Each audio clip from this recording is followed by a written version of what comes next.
Mamă, băieți, tocmai acum am văzut, 57 de abonați, nu pot să cred, bro. Mamă, m-am speriat, ziceam că nu e adevărat, dar m-am uitat mai bine și am 57 de abonați, nu pot să cred, mă. Nu pot să cred, bro. Ce mulți abonați. Mersi foarte mult din tot sufletul meu, de la 12 abonați până la 57, mamă, nu pot să cred.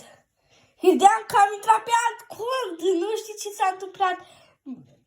Dar am 57 de abonați și vă mulțumesc din tot sufletul meu că am 57 de abonați.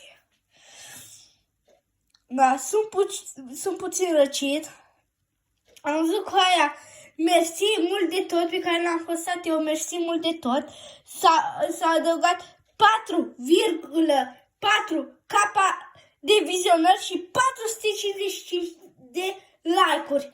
Mamă, bro, ce nu mai pot. Nu mai pot de fericire, bro. Stai ca să mă mai uit încă o dată că nu mai cred. Mamă, nu cred, bă. L-am întrecut pe Robert Vlog.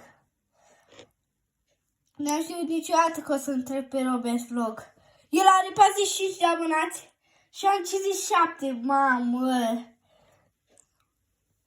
Ce bucurat sunt, bă. Mersi, bă, mersi.